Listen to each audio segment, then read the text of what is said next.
Քրիստինե, շնորհակալ եմ, որ համաձայնեցիք այս զրույցին։ Կայացան դիմադրություններ Սյունիքում, մասնավորապես Գորիսում, Ալաշանյանը լինելով կալանքի տակ,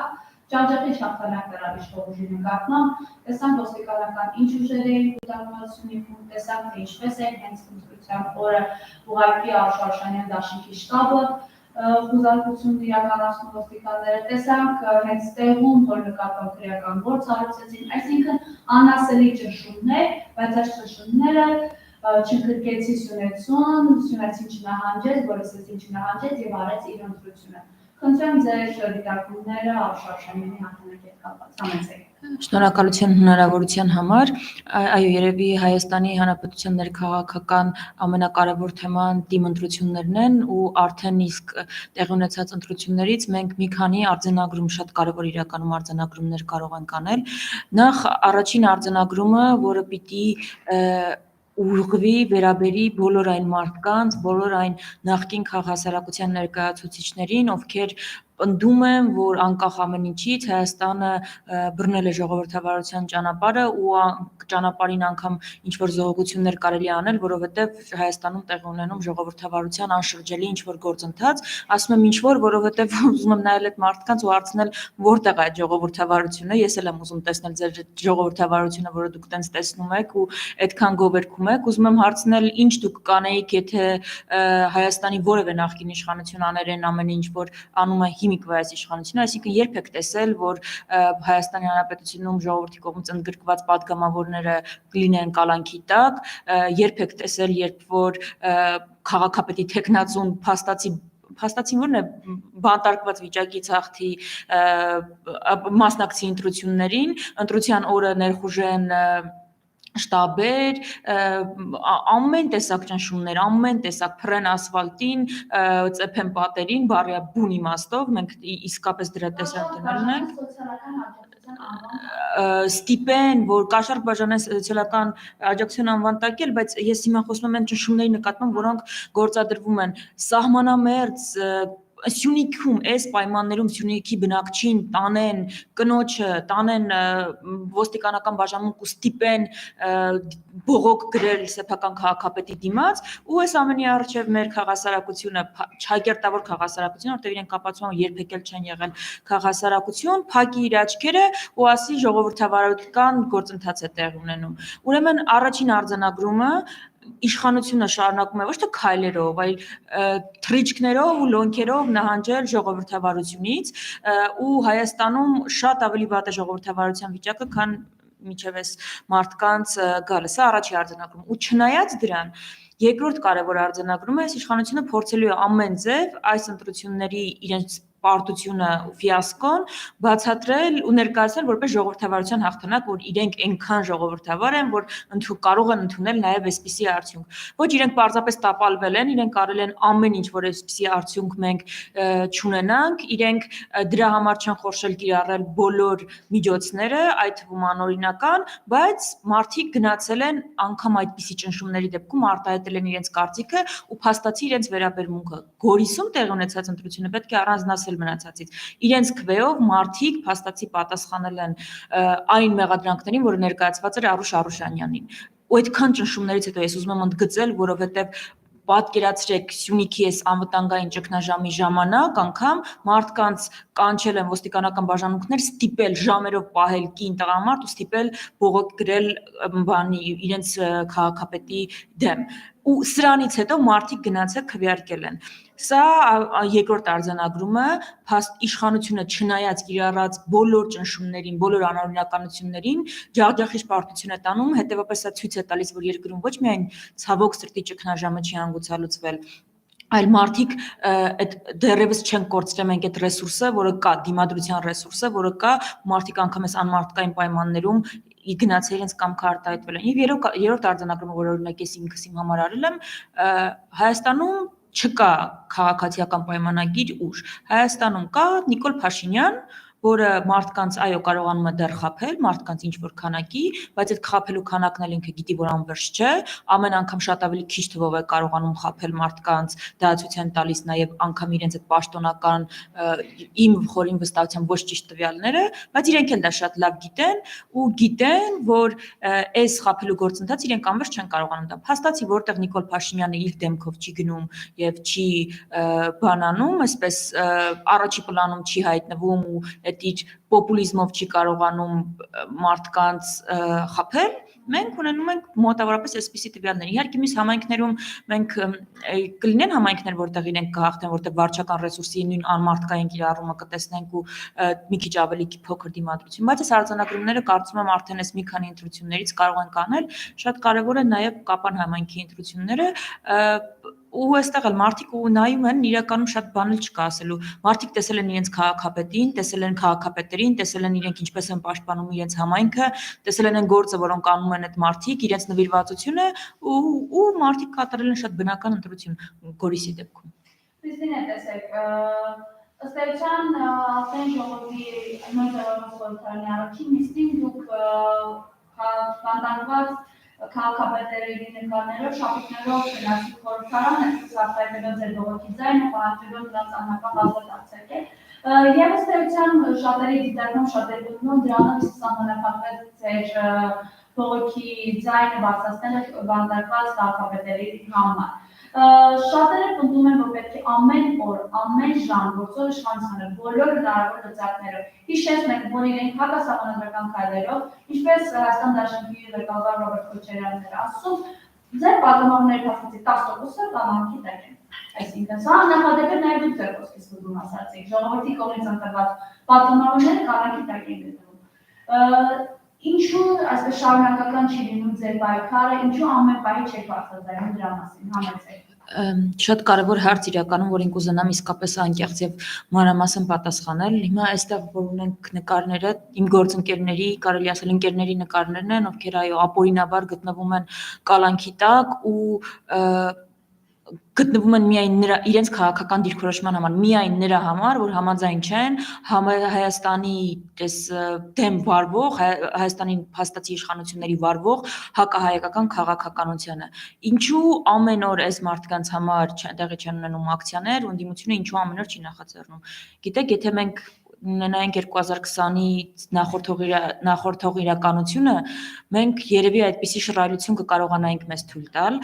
ու երևի մենք ամեն օր էլ կտեսնեինք, բայց մենք ցավոք սրտի ունենք ամենաբարի ամենավատ իմաստով աննախադեպ իրականություն, աննախադեպ անվտանգության ճգնաժամ ու աննախադեպ սպառնալիքներ, որոնք չեն թողնում մեզ կենտրոնանալ որևէ այլ հարցի վրա։ Հայաստանի Հանրապետությունում կա այսօր միակ ամենակարևոր օրակարգը անվտանգության եւ Հայաստանի գոյության կամ չգոյության հարցն է։ Հիմա մեր գործընկերները այո, ապօրինաբար ձերբակալված են, պահվում անազատության մեջ են, զրկված են սեփական ազատությունից, ու Հայաստան դաշնքից կան ինչ-որ փոքր թվով մարդիկ, իդեպ երբեք ոչ օրինակ գործընկերները կամ գործընկերների հարազատները, բարեկամները, ովքեր ինչ-որ բան են պահանջում, ես այստեղ ուզում եմ հստակեցնել, Հայաստան դաշինքը իր ամբողջ ուժերով ամբողջ ընթացքում զբաղվել է այս մարդկանց պաշտպանությամբ ու արել է այն անհրաժեշտը, որ իրենք օր առաջ իրենց կարողանան գտնվել ազատության մեջ։ Բարեբախտաբար մենք ունենք արդյունքներից մեկը եւ մեր գործընկերներից մեկը արդեն ազատության մեջ է եւ շուտով կմիանա մեզ։ Գիտեք,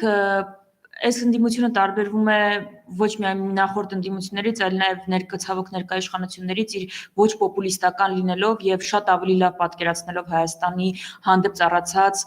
խնդիրները։ Ես ուզում եմ բացատրել, որ այո, մենք գուցե կարող ենք ամեն օր դատարանների դիմաց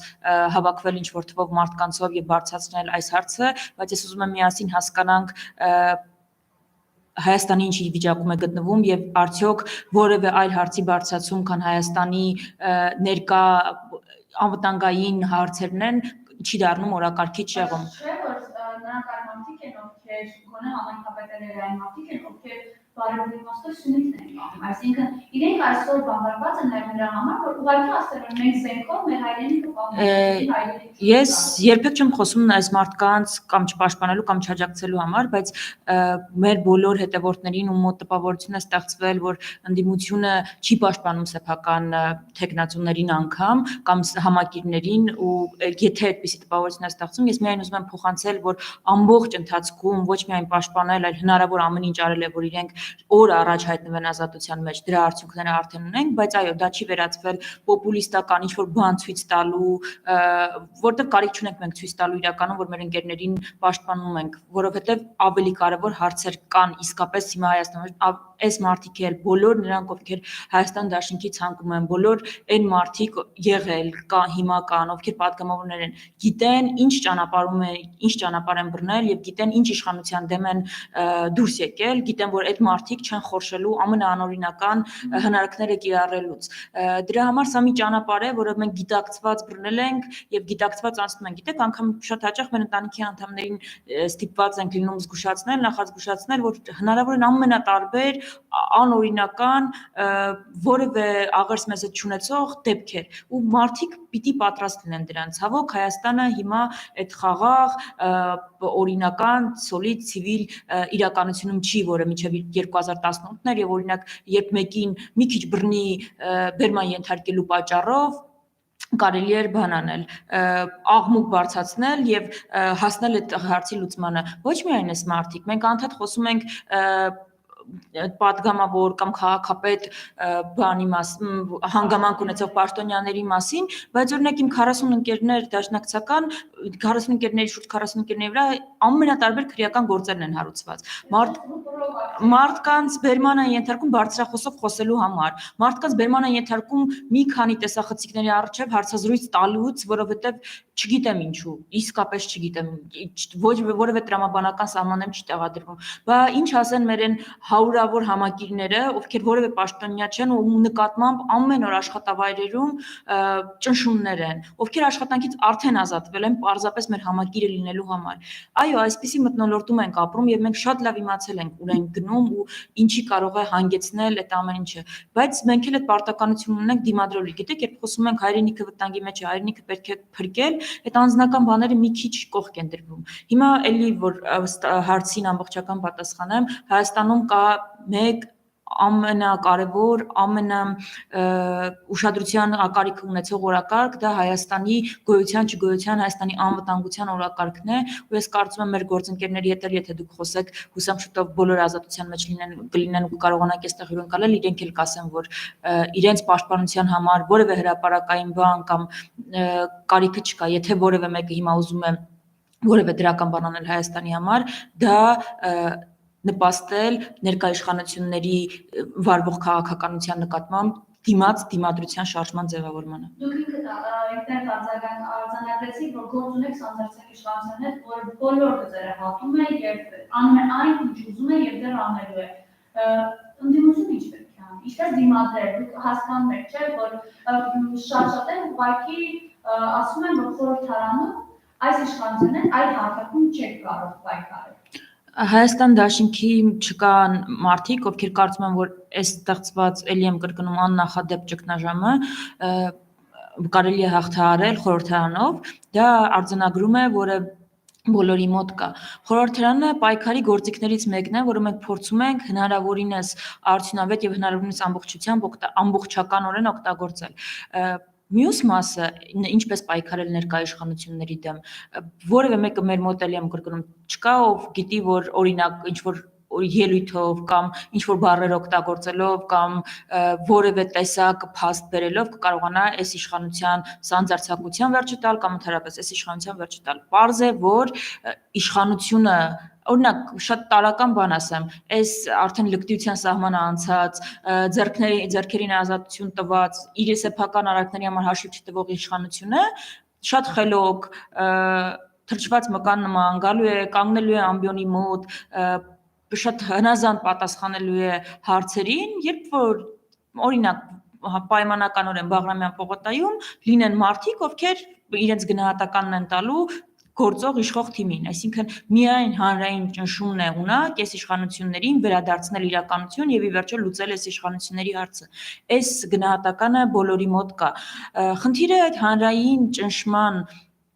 կազմակերպումն է, բայց ճիշտ կազմակերպումը եւ հանկարծ այնպես չանել, որ հանրային ճնշումը մսխվի կամ որևէ այլ տեղ գնա, որովհետեւ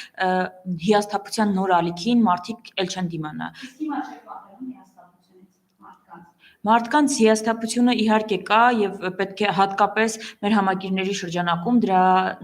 դիմաց աչք փակել անհնար է, որովհետև այո, մարդիկ վստահել են, 100,000-ավոր մարդկանց մասին է խոսքը։ Մարդիկ վստահել են մեզ, ձայն են տվել մի հույսով, մի պատգամով, որ այս իշխանությունը օր առաջ կհեռանա։ Մեզ տրված ձայնը իրականում մի պատգամ ունի, իշխանափոխությունը։ Դա տեղի չի ունեցել մինչև այս պահը, այդ ժամանակահատվածում, որը ցանկալի էր անել, որը շատ լավ կլիներ, որ անել Հայաստանի Հանրապետությանն էլ այս ամբողջ ցնցումներից հեռու պահելու համար, դա հնարավոր չի եղել կազմակերպել։ Հիմա մենք երկու ելք ունենք, կամ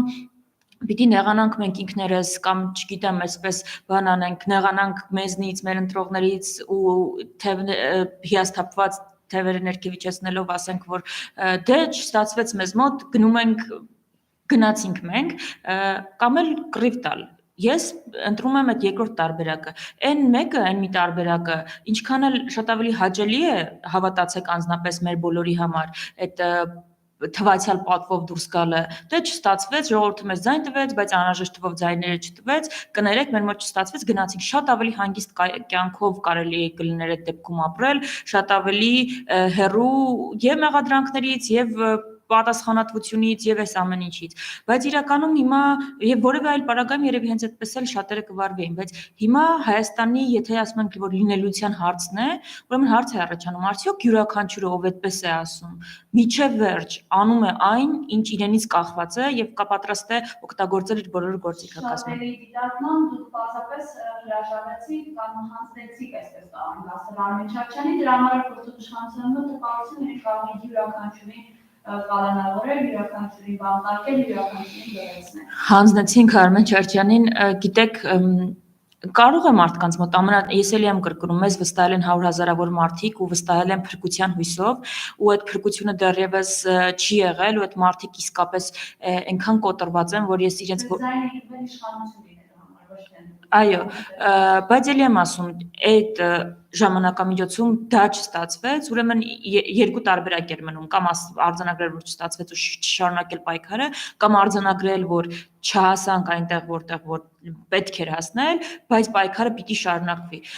Հիմա Արմեն Չարչյանին հանձնել կամ մյուս գործընկերներին, գիտեք, այստեղ մի քիչ բան կա արդեն, Ստոկհոլմյան սինդրոմին է նմանվում, որովհետև այս ամենի համար կա մեկ պատասխանատու, մեկ մեղավոր, դա Նիկոլ Փաշինյանն է։ Հիմա մեր համակիր շրջանակը բավական լինելով մեծամասամբ բավական խելացի, գրագետ, կիրթ, սեփական աշխատանք ունեցող, Հայաստանի հետ ապագան կապող մարդիկ, այո, հակված են նման չեն օրինակ ներկայ իշխանություններին, ովքեր ամեն ինչում պատասխանատվությունը իրենց վրայից գցում են եւ կարողանում են մեղադրել բոլորին բացի իրենցից։ Այս մարդիկ առաջինը մեղադրում են իրենց քվեի հասցեատիրոջը, մեղավորները տեսնում են այնտեղ, ինքնակնդատական վերաբերմունք ունեցողներ են, սեփական անձի նկատմամբ են իրենք ինքնակնդատության վերաբերվում, պահանջում են այն ուժից, որ ընտրել են, ու այստեղ որևէ սխալ բան չկա։ Ճիշտը հենց սա է, ու հենց այսպիսին պիտի լինի միջին ստատիստիկ ընտրողը ու պիտի պահանջի այն ուժից, որը որ ընտրել է։ Ցավոք մենք չունենք սա իշխանությունների դեպքում, բայց ընդդիմությունն էլ սրանից ոչ թե պետք է նեղվի, ոչ թե պետք է իրեն քննադատողներին որևէ ձևով նեղացնի կամ հեռանա այդ մարդկանցից, պետք է բացատրել, պետք է անընդհատ մարդկանց բացատրել իրավիճակը։ Արմեն Չարչյանի դեպքում եղել է, ու ոչ միայն Արմեն Չարչյանի, եղել է հստակ քաղաքական հրահանգ ձերբակալել ամեն գնով զրկել ազատությունից, այո, որպես մեսիջ մնացած առաջինը Հայաստան Դաշինքի պատգամավորներին, որ չփորձեք հանկարծ օրինակ շարունակել տալ են գնահատականները, որոնք տալիս եք, նույնը կլինի ձեր դեպքում։ Ես հիշում եմ մեր փակ քննարկումները, պարոն Չարչյանի հետ այդ թվում նաև երբ բաներ ինքը ազատության մեջ էր, որևէ մեկը ձերբակալված մարդկանցից ազատությունից զրկված երբեք իր անձի պաշտպանությունը չի դրել առաջի տեղում եւ թիմին չի ստիպել, ասել, խնդրել, որևէ ձևով ակնարկել, որ պետք է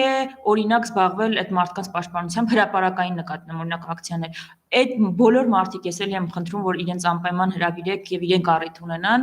ամեն կերպ ասել են որ իրենց խնդիրը երկրորդական է դա հետևանքն է դա չի պատճառը մենք էլ այդ մեսիջը ընդունել ենք եւ այո իշխանության մեսիջը առաջինը մեզ էր ուղղված Հայաստան Դաշնքի ցանկում ընդգրկված падգամավորներին որ հանկարծ չփորձեք մնացեք չափներիդ մեջ թե չեք արժանանակ նույն բախտին մարտահրավերը ընդունված է դա ոչինչ մեր համար չի նշանակում մենք շարունակելու ենք նույն գնահատականները հնչեցնել ու նույն պայքարը, որը ծավալված է շարունակել։ Ուզում եք ձերբակալել։ Եղբայր, գիտեք, դուք մեզ զրկել եք հայրենիքից, հիմա մի քիչ ազատությունից զրկել սպառնալով ոչ միտեղ չեք հասնի։ Քրիստինե, այո, այդ արձանագրում։ Տեսեք, մենք շաբաթվա 7 օրերը գրեթե ուղղի եթերով են եւ մեր հետևորդները բացառապես պահանջում են, որպեսզի փողոցով եկած իշխանությանը հեռացնել փողոցով, վերցնել փողոցային պայքարը, որովհետև խորհրդարանում ընդդիմությունը տապալված է ուղղակի, ընդդիմության աշխատանքը իրենք որ կարողուց են հարձակվել ձեզ վրա, իրենք որ կարողուց են կծեցեն, որ կարողուց են շահարկել նախկինները եւ պոպուլիստական այսպիսի հայտարարությունները կամրապնդեն ուղղակի իրենց դիրքերը։ Փողոցային պայքարի վերադարձ Եթե որևէ մեկը կարծում է, որ օրինակ ինձ համար հաճելի է նստել կամ երազանքների աշխատանք է նստել այնտեղ եւ լսել, որ օրինակ ես կերակրատաշտից օգտվող նախկին եմ, դա սխալմունք է։ Ամենածանր օրերը ամենածանր նկատմամբ հոգեբանական առումով ԱԺ-ի լիագումարի օրերն են, որոնք մենք ստիպված ենք հաղթարել, ես հիմա փորձեմ բացատրել ինչու ենք ստիպված։ Ծանր են ոչ թե որ այնտեղ ինչ-որ ուժեղ դեմքեր են կամ իրենք հաղթում են կամ ընդդիմությունը տապալված է, չէ, որտեղ դու ստիպված ես հանդուրժել մարդկանց, ովքեր այս իրավիճակի մեղավորն ու պատասխանատուն են։ Բայց ինչու է ստիպված հանդուրժել, օրինակ ես ինձ ամեն անգամ այդ հարցը տալուց։ Ես չեմ հոգնում մեր համակիրներին բացատրել հետևյալ իրականությունը։ Այո, Հայաստանի Հանրապետությունում կա մի քանի 100,000 մարդ, ով դեռևս շարունակում է հավատալ Նիկոլ Փաշինյանին, դա փաստ է։ Իհարկե այդ թվերը, այն թվերը չեն, որոնք ընտրության ժամանակ են արձանագրվել, որտեղ այդտեղ կիրառվել է վարչական ռեսուրս, բայց մի քանի 100,000 մարդ դեռևս շարունակում է տարբեր պատճառներով հավատալ Նիկոլ Փաշինյանին կամ ընտրել։ Դրան զուգահեռ կա մի քանի 100,000 մարդ, ով ոչ միայն չի հավատում, այլ մերժում է եւ այս իշխանությանը տալիս է այն նույն գնահատականները, ինչ որ տալիս ենք մենք, ու շուրջ 400,000 մարդու մասին է խոսքը, որը ընդդիմադիր դաշտը ունեցել է այդքան քվե։ Ընդդիմադիր դաշտ ասածը նկատի ունեմ են ուժերը, ովքեր տվել են նույն գնահատականները։ Բայց այս մեջտեղում, այս երկու մարդկանց, այս երկու խմբերի կա մի քանի 100,000-անոց իրականում ամենամեծ խումբը, որը լուր է, որը հիասթափված է, որը չի տեսնում ելք եւ չկողմնորոշված է։ Իրենց կողմնորոշումը, իրենց որևէ կողմը թեքվելը վճռելու է իրական ելքը, եթե կուզենք։ Հիմա ես լրիվ հասկանում եմ այն մարդկանց, ովքեր կիսելով մեր գնահատականները, զզվել են այդ գնահատականները անընդհատ լսելուց եւ անընդհատ հարցում են, լավ ինչու եք ասում, մենք դա գիտենք։ Եղբայր գիտենք, որ դու դա գիտես, մենք էլ դա գիտենք։ Խնդիրը այն է, որ կան մի քանի 100,000 մարդ, ովքեր չգիտեն, իսկապես չգիտեն այդ մարդիկ, կամ ինֆորմացիոն բլոկադայի մեջ են, կամ հասանելի չի իրենց այս ձայնը։ Ինչու ընդդիմությունը ի վերջո որոշեց գնալ ազգային ժողով, որովհետև չուներ այնպիսի մի հարթակ, որտեղ ամեն շաբաթ կարող էր ամբողջ հասարակությանը մեսիջ փոխանցել։ Պարզապես չուներ այդպիսի հարթակ։ Քաղաքը ձեռքում էր ձեր ակցիաները սկզբնական շրջանում հազարավոր մարդիկ էին ուղղակի ձեր կողքին կանգնած եւ պատրաստ էին մինչև վերջ գնալու։ Ես վստահ եմ, որ նոր իրատեսական ծրագրի եւ դրամաբանական քայլերի հաջորդականության դեպքում հազարավոր մարդիկ դարձյալ կանգնելու են ոչ թե ընդդիմության կողքը, կանգնելու են Հայաստանի Հանրապետության համար։ Բայց ես ուզում եմ բացատրել, որ փաստորեն այն քանակը, որը ոչ թե քանակը բաներ քիչ էր, այլ մենք ունենք մի իրավիճակ, երբ 100,000-ավոր մարդիկ Հայաստանում վճռորոշ չեն, կողմնորոշված չեն, եւ այդ մարդկանց կողմնորոշվելը կարող է փոխել իրավիճակը ու օգնել իրավիճակի հանգուցալուծմանը։ Սա մի պայմանը, սա մի պատճառը, ինչու Հայաստանում մարդիկ լիդեր են մշտապես։ Հեսա լիդերին էլ կանադառնալ։ Այո, չկա Հայաստան դաշինքում կամ առասարակության մեջ մեկը, որ ինչպես Փաշինյանի նման եկավ առաջ ու կապված արած մի ամբողջ երկի 2018-ին, այո, դրսի ուժերի հովանավորության, բայց եւ արեց։ Հիմա լիդերին էլ կանադառնանք, բայց այս արձանագրումը անենք, որ օգտագործում ենք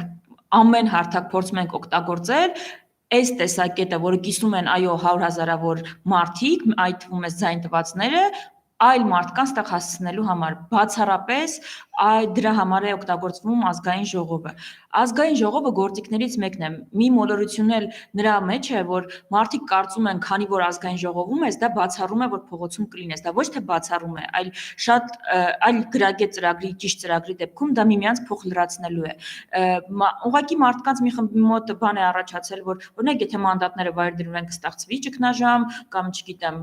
մանդատները վայր դնել չվերցնելով կամ օրինակ հանձնաժողովի փոխնախագահ կամ նախագահ չառաջադրվելով որևէ ճգնաժամ կստեղծվի ու այդտեղից կարող է կայծ դնել, որ բռնկվել։ Իրականությունը այլ է, մենք գործ ունենք մի իշխանությունների հետ, ով սահմանադրական ով դատարանների դռներ էր շրջափակում, ով չի